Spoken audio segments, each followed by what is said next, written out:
Welcome to PhD Hard Talk. Thank you so much, Dr. Blessing Maregere, for coming on this platform and discussing your research with me. Could you please introduce yourself and your research and the university where you're at?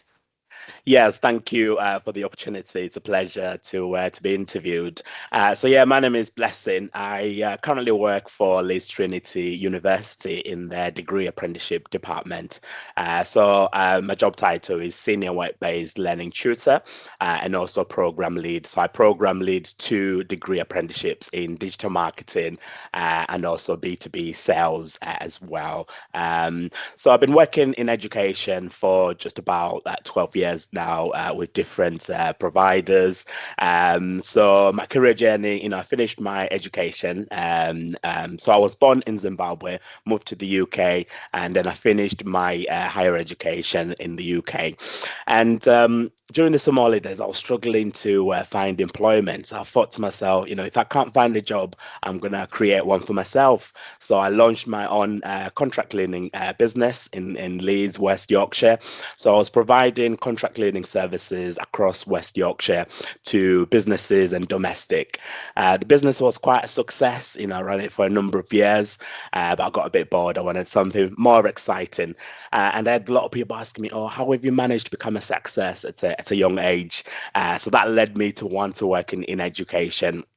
So I then set up my own social enterprise called Bright Futures Enterprise, which I ran for 7 years. We're funded by a lot of private companies, the government, and other funding organizations to deliver enterprise and employability programs for young people to help them with their career or to start a business. During that time, I worked with over 100,000 young people across the UK to inspire them, educate them to start and run their business. But unfortunately, due to the change of political environment, we lost quite a number of funding, so that led me to close the organization, and I went on to do my PGCE training to become an educator, and that's where I got my first opportunity to lecture in a university where I was doing my PGCE. When I graduated, I got an opportunity to work in apprenticeships. I've been working for private training providers and colleges and higher education, delivering sort of leadership and management business apprenticeship programs from level 2 up to level 7 as well. So that's what I've been doing over the last few years. In terms of my research, so I've been researching professional discussion, which is a type of oral and dialogic assessment, which is very timely with what's going on with AI. And stuff like that. And my research is around using professional discussion as an formative assessment to in degree apprenticeships. Professional discussions are widely used in apprenticeship. We've been using them for the time I've been working in apprenticeships, and I just thought to myself, this is a more authentic, valid, and reliable way of assessing and understanding what the learner is actually developed as well. So yeah, that's a little bit about myself there, and I'm sure we'll come back to all that as well. We shall. No, thank you so much for taking me through your journey. The first question then is, why did you apply for a PhD? That's a good question. At that time, to be quite honest, I didn't understand what a PhD was. I just thought, as an academic, it's a natural thing. You just, do a PhD. So I signed up for something that I had no clue what it is about. So it's quite funny thinking about it now, but I don't regret the decision. I think the reason sort of changed. In the beginning, it was to change the world and make a difference and do some exciting projects in artificial intelligence and education, without really understanding what PhD is about. So I would say the main reason was that it's part of my sort of career development as an academic. You need to do a PhD, but I think throughout the years, as I was developing my knowledge and skills, it was about understanding a problem, how we solve issues. And what I noticed that is there was a research gap in terms of oral assessment and dialogic assessment in degree apprenticeship. So there was limited theoretical framework and empirical studies around that area. So I wanted to contribute knowledge and do some research around something that's not been sort of researched before within degree apprenticeship. So that's what I would say, my reasons were for doing a PhD. So what are the top three things that you think someone must consider when applying for a PhD, reflecting on your journey? The first thing is don't rush to sign up, for the fancy title or changing the world. That's what I would say. The first thing I would advise people is to develop your research skills. Doing a PhD is different from an undergraduate degree. You are planning your research. You're dealing with methodology, research methods, and ethics. So it's important that you develop your knowledge around these areas before you actually sign up, because that's going to help you. I didn't have much research experience, and that became a challenge because I was learning how to do research, what research is, methodologies, research methods, whilst also conducting the research, which can be a bit of a challenge. So I would strongly recommend people that want to do a PhD or an EdD or whatever doctorate you want to do, is to maybe do a postgraduate level in research, maybe a master's in research, to develop your knowledge and understanding of how to conduct research and how it's different from a sort of a traditional degree as well. Secondly, choose something that you're passionate about and really interested in, and think about a topic that's broad, but your research needs to be quite focused. But choose a topic that's broad, so that if your idea, that small niche idea, doesn't work, you can adapt it into other areas. So you need that flexibility in your research as well. And thirdly, I would say PhD is not an easy road. It's a long process. Mine took 8 years. I'm yet to meet someone who's gone over 8 years. There's probably some, but there's an average of 6 to 8 years. Some, do 10 years, and that shows you how challenging what you're embarking on. It's not an easy road. I've probably written hundreds of words in my chapters, and I had to delete them because they were not right or something. If you change a small part of your study, that's going to affect other chapters. If you change something in the introduction, it has to align and be coherent in the following chapters in your literature review methodology. So that's what they call in academia, that golden thread has to go through the whole thesis. So that would be my advice. Don't rush to sign up into something that you're not sure about. Develop that understanding and skills, and do networking as well. Connect with people that have done the research that you want to do, or the field, and watching PhD hard talk as well will certainly help. Yeah. Thank you. And, in your opinion, now you've mentioned the golden thread, what is the role of a supervisor during your PhD? Good question. So a supervisor is not there to proofread your work and do your work. They're sort of like an academic coach. That's the way I see them. The research is your own work. You lead the work. You direct it. You're the director of your own research study. The supervisor is there to advise you. They've been through that journey. They've planned the research, they've conducted it, they've faced all the challenges that you're going to be going through. So I see their role as a coach. They're coaching you and inspiring you and directing you, sharing. There's a bit of mentoring as well in there, sharing their ideas. You come up with your own ideas, and then they'll shape it for you and say, okay, why don't you go through this direction? Maybe that methodology doesn't work. Why don't you consider this? And at the end of the day, whatever you're going to put in your thesis or your research, it's up to you. You're responsible. It's not your supervisor that's going to be responsible for the work that you do. So I would say take ownership, but also use them as accountability partner, someone that you trust, someone you can share ideas, someone where you can fail without being judged, and learn from that experience and be able to pick up as well. So don't use your supervisor to proofread your work, because that's not what they're there for. That's your responsibility as well. Yeah. Interesting. So the next question then, we've gone through the role of a supervisor, how you got here. How did you identify your research gap?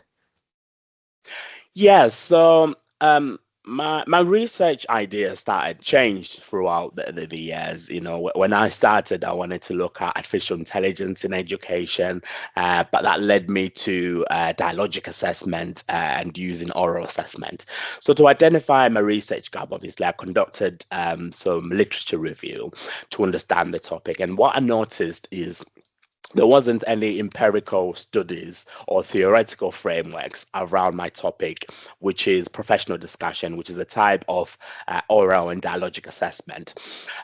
Professional discussions and apprenticeships are not something that's new. You know, we've been using for a number of years since I started my career journey. However, there's not been much studies around that. So that to me was my identification of the research gap. Just to the research, there is studies around oral and dialogic assessment in sort of general studies, undergraduate programs, but there wasn't anything specific in degree apprenticeship. So that led me to want to fill that gap and address that gap and contribute to knowledge around those areas as well, to understand how different stakeholders such as apprentices, practice tutors and quality assurance use professional discussions in their assessment. So you've gone through that journey then where you're chopping and changing, which is normal, by the way, during a Yes. PhD. How did you then finalize your research question to say this is the research question for my thesis? So obviously, by understanding the gap, that led me to understand. My question then led me to was around what are the theoretical frameworks and characteristics of professional discussion. That was my starting point to try and understand what's already out there in my literature. And then my second one was around engaging with stakeholders. It was important for me to understand how apprentices, felt. How are they using professional discussions?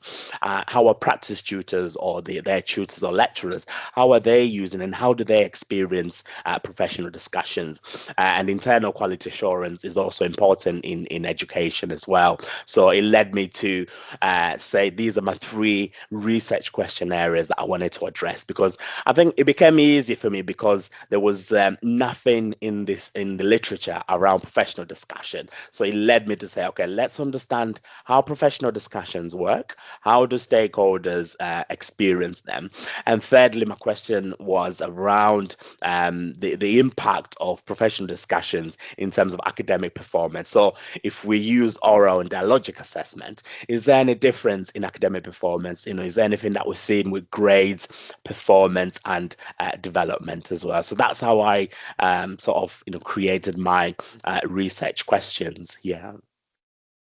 Lovely. So looking at your research now, obviously you've concluded. How does your research provide an original contribution to the body of knowledge? Because you've identified the gap, you've got your research question, Mm. you've gone through the data collection. In your opinion, how do you think that's been executed? Yeah, so my contribution to knowledge is that I've developed a professional discussion sort of framework which academics in apprenticeships could apply. So my contribution is stating that the framework can be used specifically in the context and the study. So my study was focused on the Chartered Manager degree apprenticeship program. So I did some research with practice tutors that worked in Chartered Manager programs. The apprentices were from that standard, apprenticeship standard. So my contribution to knowledge is providing these stakeholders with a framework for understanding what professional discussions are, how you can apply them, and the framework consists of sort of three core elements. So that is the pedagogical foundations. It's important not to forget that pedagogical foundation within assessment as well. And also reflective practice is in there, assessment for development. So these are the three core elements of the framework, which were developed following on from the literature review that I conducted. So I then developed that initial framework. And then when I did the empirical study, I realized that there were some gaps. It's not just about the pedagogical foundation, the reflective practice, and the assessment development. What I noticed is professional discussions and dialogic assessments are a socio-technical assessment method. So bringing in the technological element, but also the human side of things as well, and bringing that together to understand and apply professional discussions as well. So I would say that would be my sort of main contribution there. There wasn't any frameworks out there specifically for professional discussion, and that's how I'm contributing to that body of knowledge, providing academics in degree apprenticeships with a framework they can use to apply professional discussions. So then how does your research outside of academia benefit the wider community in which we live in? Like, for example, you're from Leeds. How does that Yes. benefit people from Leeds or the wider community? Because obviously people enroll to universities for different reasons. Others are pushed by their line managers in organizations they really don't want to. But because they don't want to lose their salary, they're just on board. And you can tell in terms of how the efforts that they put in, because obviously Yes. that communicates a message as well in terms of whether they want to or don't want to. That's just an opinion. I'm not saying Yeah. that is research. People at home. It's part of it. And that's an interesting question as well. And that is something that we tend to think about at the end. How is my research going to benefit the stakeholders? And I would say the stakeholders for my research is apprentices. So firstly, apprentices from study in our institutions. I would say we're giving them the opportunity to articulate and verbally explain and demonstrate the knowledge, skills, and behaviors that they've developed throughout the apprenticeship program. So it's giving them the opportunity to showcase their work, which is quite a bit of a challenge to do that with a written assignment. Many people, even academics at Ph.D. level, they struggle with academic writing. But when we start to introduce oral and dialogic assessment, what I'm noticing is apprentices and learners and students perform better and score and grade better when they verbally articulate their knowledge, skills, and behaviors, which is quite interesting. And it's giving them the opportunity to demonstrate what they know in a unique and fair way. And also in terms of wider community, so we've got policy makers, academics in apprenticeships and providers, program leaders in degree apprenticeships will benefit from this by understanding what is a professional discussion? How do they work? How can I apply that in my own context and, move away from those written evidence which are undermined by, generative AI. As you can see across, the education world, a lot of academics are finding a challenge that they're not able to actually measure or understand what the learner has learned because now ChatGPT and AI can produce an assignment, whereas when we introduce oral and dialogic assessment, it gives them the opportunity to actually articulate and demonstrate the authenticity. How do they know that they've developed that? Why do they apply these specific models as well? And I believe in the future it's a future assessment methods that are going to be used across academia, not just in degree apprenticeship. I see it being used across traditional, degree programs and education, where learners, move away from, those essay reports type of assessment and towards oral and dialogic assessment, where it gives them the opportunity for the tutor to probe them and say, okay, you did this project, you led this project, why did you use these frameworks and models? And that's the whole idea around it. No, I appreciate that. And in terms of future, I think it'll be really beneficial with the likes of AI in terms of cutting corners there. The Mm, next question then is, you've gone through all of that. How did you then make that decision to say this is the correct methodology that I want to move on with in terms of my PhD? How did you get to that mm. point and what was it? Yeah. So my methodology was a interpretivist qualitative study.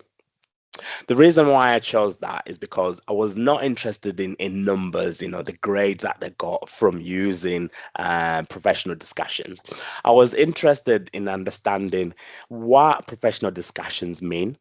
How are they experienced? And I was interested in that rich, deeper level from the different stakeholders, from the apprentices. How are they experiencing professional discussions? They've been using them for a number of years, but what do they actually mean? How are they experienced them? And the same again for practice tutors, the academics as well, and being able to triangulate the experience of these stakeholders as well.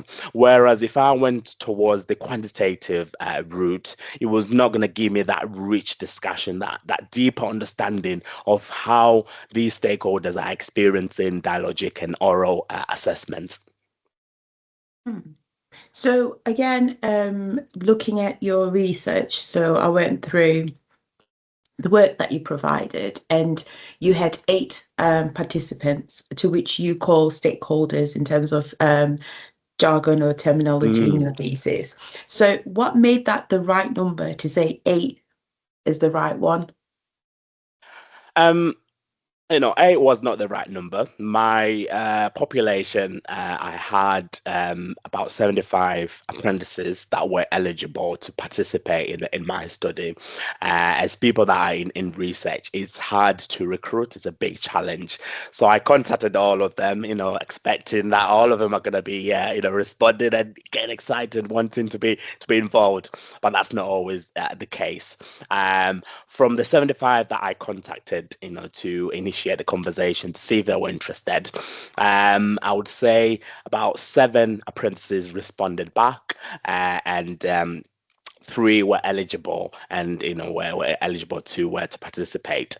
So that was a challenge for myself in terms of that. Same again with the practice tutors and the internal quality assurance. It was a very small team, so the sample was very small. And my research is not claiming sort of universal application of my study or framework. What I'm saying is my contribution to knowledge is specifically for the program and the same institutions that are similar to where I did my study. And I'm saying that these results can potentially be applied as well. So the number 8 was not something that I sort of decided, and I was sort of challenged upon that in my viva to say, how can you make the claim? They challenged me, are you making universal claim or is it more contextualized? And my response was, it's not a universal response. It doesn't mean that if I was to apply that in another institution, it's not going to work. But my contribution and my claim is that similar context, similar types of apprentices that are on the same program, the Chartered Manager program, will be able to get the same and similar results as well.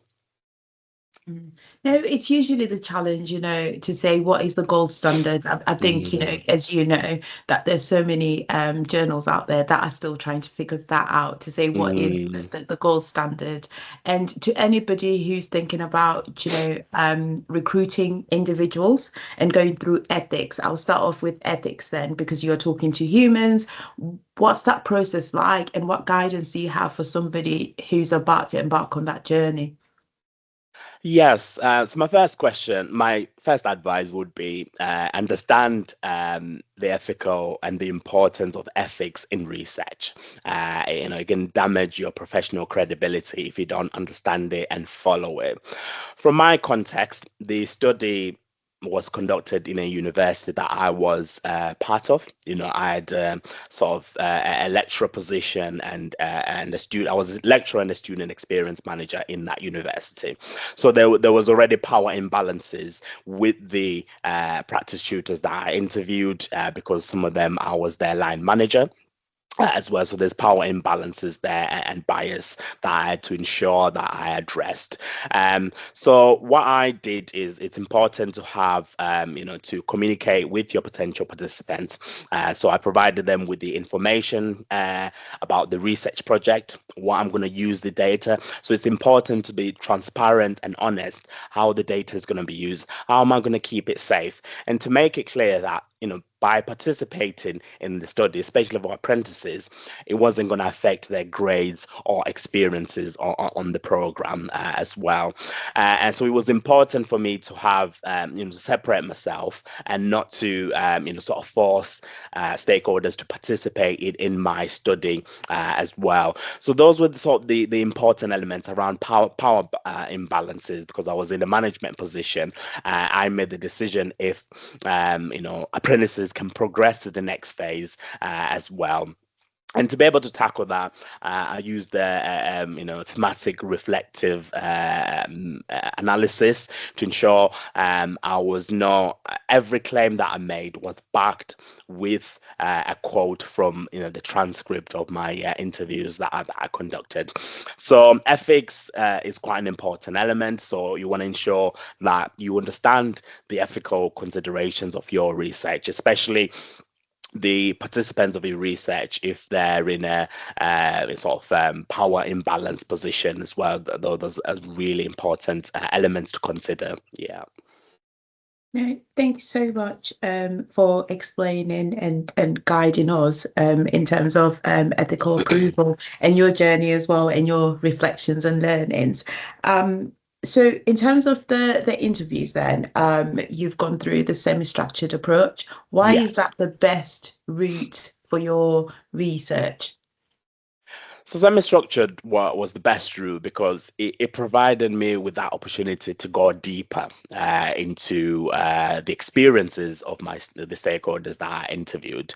Whereas if I was looking at numbers, it's not giving me the reason why that number might be a positive number or a negative number. So in a semi-structured interview, it gives me the opportunity to introduce the topic, ask the questions about professional discussion. So how, in terms of, for example, practice tutors, how have you used professional discussions, and why have you used it in that certain way?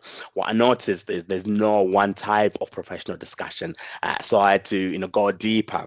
Whereas if I was to do a survey, it doesn't give me that opportunity to go back and forth and probe to get a full and deeper understanding into these experiences that the stakeholders were going through. So as interpretivist, it gave me that opportunity to get those rich insights into the positives, the negatives, what challenges are the different stakeholders facing.